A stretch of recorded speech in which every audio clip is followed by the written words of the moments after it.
On February 7th, 2017, a new catchphrase was born into our culture out of a seemingly ordinary exchange in the political life and work of our friends to the south.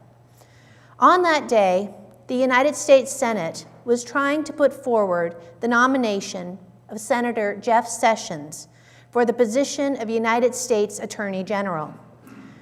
This proposed nomination was not without an air of controversy, as Mr. Sessions has a reputation for being, amongst other things, someone who has used his authority in the past to uphold racist and misogynistic ideas as they relate to public policy in various jurisdictions. One person who was opposed to Mr. Sessions being considered for this new government seat was Democratic Senator Elizabeth Warren.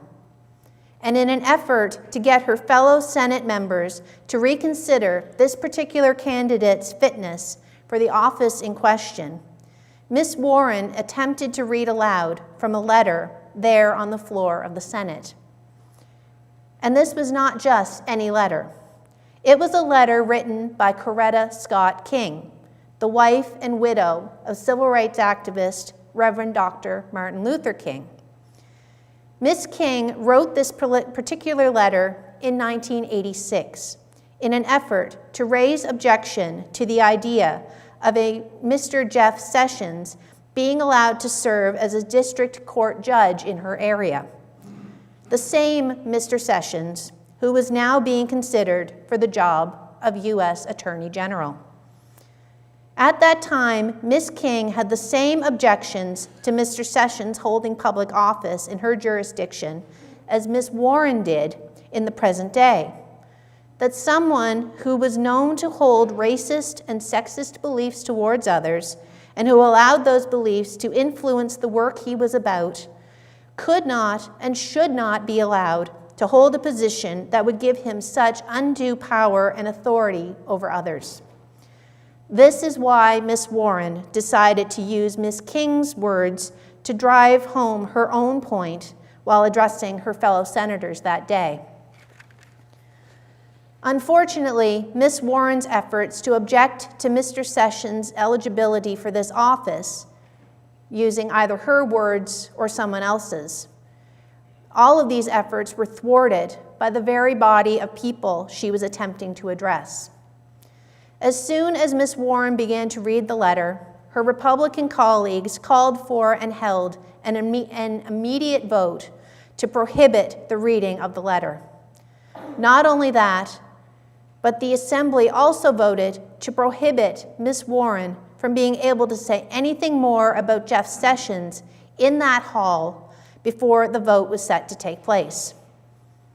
In response to being banned from the ongoing discussions, Warren retreated to a nearby empty room and proceeded to read Ms. King's letter aloud to a much larger and more receptive audience, thanks to a video camera and the power of the internet. Later, when he was asked to comment on this incident to the press, Senate Majority Leader Mitch McConnell defended the decision of the Assembly to silence Ms. Warren and prevent her from being able to say anything else that day. In defense of this decision, McConnell had some harsh words for Warren and was quoted as saying this. She was warned. She was given an explanation. Nevertheless, she persisted.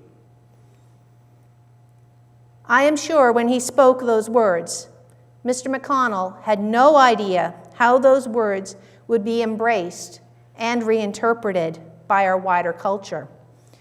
That they would become, instead of a stinging rebuke meant to put a rabble-rouser such as Warren in her place, these words would become a battle cry to those who have worked and who continue to work to overcome forces of oppression in their lives and in the lives of others.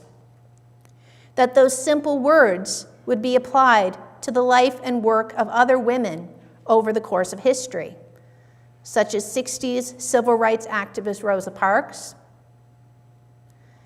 Underground Railroad conductor Harriet Tubman, and even teenage education equality activist Malala Yousafzai. Like Elizabeth Warren, these women challenged the status quo in their own contexts in order to bring justice and freedom to others. They were given warnings and explanations meant to stop them in their tracks. Nevertheless, they persisted when it came to trying to bring about what they knew was right, whether the right thing was civil rights for people of color, emancipation from slavery, or ensuring that all children have the right to an education, regardless of their gender or where they live in the world. And these are just a few examples of individuals to whom those now iconic words spoken by McConnell have been applied. There are numerous examples throughout our history of people who have courageously faced down the people or forces who would use everything in their power to dissuade or deter them from their pursuit of justice in their part of the world and in the world beyond their borders. And these words have been applied to those examples as well. I found myself thinking a great deal about this recent phenomenon of persisting in the name of a cause in the face of oppression when I read today's reading from Luke's Gospel. In it, we catch up with Jesus as he's going about the business of ministering and teaching to the people in an unnamed community outside of Jerusalem. He's just going about his usual business, curing various ailments, both physical and spiritual, and preaching and teaching the Word of God according to his radical understanding of it. He had just finished imparting a new teaching to his students about how the current political and cultural world they were now living in would very soon be turned on its head, reversing the order of things so that those who were considered to be last would suddenly be first, and those who were now enjoying power would find themselves having to share that power with others, just as God had always meant it to be. This new revelation would have amazed the people of Jesus' day because it was so contrary to what they were living under the shadow of King Herod's empire. But one individual was not impressed by this new revelation, namely King Herod himself.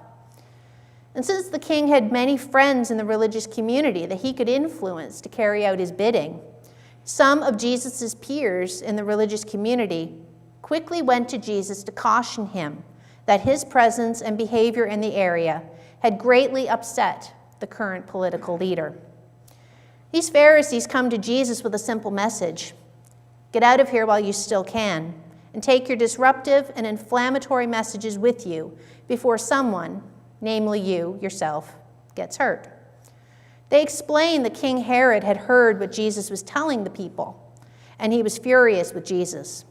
So furious, in fact, that according to the Pharisees, he was already planning to have Jesus killed, either to make an example of him to others who might be foolish enough to accept his teachings as truths to live by, or just to keep the peace by preventing someone like Jesus from filling the people's head with radical ideas that would threaten the status quo that Herod himself had invested so much in, the one that existed here and now. Jesus responds to this advice by boldly telling the Pharisees that they can take a message from him back to their friend Herod. A message that made it very clear that Jesus intended to stand his ground long enough to complete the work he'd already started in the community. He tells them to tell Herod that he has heard the threats and the justifications for them, but that he himself still has a job to do, and he has no intention of leaving before the tasks are completed. There are still illnesses that have to be cured. There are still possessed people that need to be attended to, and there are still people who have yet to hear Jesus' message, the one that Herod liked so much. Jesus tells the Pharisees, and through them, Herod, that their warnings and threats will not stand between him and what he means to do for the people of God while he still has this time with them. He will persist in carrying out his God-given responsibilities before he even thinks about moving on to his next destination, the city of Jerusalem. Jesus admits out loud that he has mixed feelings about moving on to continue his ministry in Jerusalem because he knows full well what's likely to happen to him in a place like that. He knows that it's a place where people who persist in carrying out the role of prophet do not, as a rule, live to a ripe old age. He is aware that it is a place where prophets such as himself are more often than not executed by the very people that they have come to share their teachings with. Jesus has heard the warnings about what would happen to him if he continued on his intended path to Jerusalem. He has heard the justification of why such a fate lay in store for him there. Nevertheless, he had made up his mind that Jerusalem was going to be his next preaching point, no matter what opposition was waiting for him there. I find it interesting that when Jesus speaks about his plans for ministry in Jerusalem, the mask of bravado that he wears at the beginning of the passage slips just a little. No longer is he the impertinent prophet, daring to taunt a powerful person like Herod through a third party by calling that dictator a crafty fox. No, now he's speaking from a place deep in his heart, a place that is heavy with sorrow and lament. He knows what he's going to be up against when he gets to Jerusalem. He knows he himself will be in grave danger, not only from political and religious leaders, but from his fellow citizens who will respond to his words of hope with acts of hate and violence. He knows that compared to the reception he's likely to receive in Jerusalem, the threat posed to him by someone like Herod was hardly even worth worrying about. He knows his efforts will likely be cut short by forces much more powerful than Herod once he settles down to work in Jerusalem. In spite of this, even though he is scared, even though his heart is breaking at the thought of his future betrayal at the hands of his fellow citizens, Jesus voices his determination to stay the course that he has been called to pursue in relation to his ministry, the one bestowed upon him by God. By now, some, if not all of you, may be wondering, what does any of this have to do with the illustration from our present day that we looked at earlier in this time of reflection? Some of you may even be a bit offended to hear the words that were applied to the brave women we looked at earlier, being used to tell the story of a man's journey, even if that man is Jesus. Well, I must admit that this concern was at the forefront of my mind as I was writing this sermon, because I worried that by taking the idea of persisting in the face of opposition and applying it to the story of someone who, because of his gender and the time he lived in, occupied a certain degree of power and privilege compared to women, and that I would somehow be diminishing the power of that original message as it relates to the lives of the women who have personified it over the course of their lives. But then I looked a little more closely at the image Jesus uses to describe himself when he talks about the relationship he wishes that he might have with the people of Jerusalem. Of all the images in the world that Jesus could have used, of all the animals that he could have compared himself to, what does he choose? Not a strong, fierce lion, not an intimidatingly large and powerful bear, not even a majestic eagle. No, from the menagerie of images Jesus had to choose from, he settles upon a chicken. And not just any chicken, a hen, the female of the species. This may be just a play on words. After all, Jesus just finished referring to his nemesis as a fox. So it's natural that he would compare himself to a fox's preferred prey in making this analogy. But what if there was another reason that Jesus chose to identify with this particular image? What if Jesus chose to identify himself with a female in this instance because he knew that, like a mother hen who had the job of protecting her offspring from the dangers of the world, he would need to overcome his own vulnerabilities when it came to standing up to the threats he would face with the only tools that he had at his disposal. Where a mother hen had her warm feathers and sheltering wings to keep her loved ones safe from impending harm, Jesus would have his faith in the love of God and his teachings about that love to build a shelter for God's people to gather around. Where a mother hen would have her sharp beak and even sharper claws to use when warding off those who would threaten the safety of all she held dear, Jesus would use his pointed words and defiant actions to defy those who would stand in the way of his effort to share with others ideas that would make their world a better place. And just like mother hens who must stare down the foxes who threaten them, Jesus would likely have to give up his own life in order to fully stand for what he was trying to bring into being. Perhaps this is why Jesus uses this particular image to get his point across, because he knew he would need the qualities that made a hen such a force to be reckoned with if he was going to face up to the inevitable opposition that would soon be bearing down on him when he reaches his final destination in Jerusalem. These were the qualities that would help him persist in a world that would seek to silence him for all time, rather than being open to what truths he longed to impart to them during his time in their midst.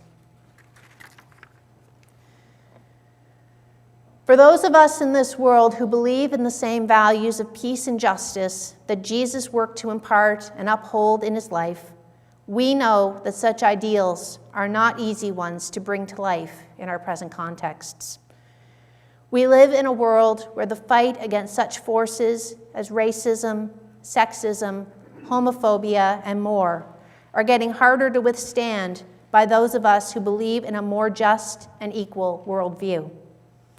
As members of a community who commit ourselves to following Christ's way, we all face an uphill battle when it comes to ensuring that these visions of equality and justice are encouraged to live on in the face of those who would seek to silence that vision once and for all. For those of us who are especially vulnerable because of something that makes us different from those who choose to abuse the positions of power that they might have over us, whether that be our gender, our sexual orientation, our racial or cultural identity, etc. This is an even harder fight, because these things will always be targets for those who seek to hold us back, hold us down, keep us from moving forward in any meaningful way. These ones who hold power and who abuse it will warn us what will happen if we do not keep silent. They will explain to us time and time again why our diverse and inclusive views have no place in the world that they want to maintain for their own purposes. We cannot avoid this. This is the reality of which we are a part. What we can do is persist. In all of the ways we can, in every way we can and must stay true to our values and our vision for a better world. We must persist in speaking our truth to anyone who will listen. And if we find that we are not being listened to, we must keep speaking. We must keep acting in the name of this idea of a better world for all, no matter who we are or what it may cost us.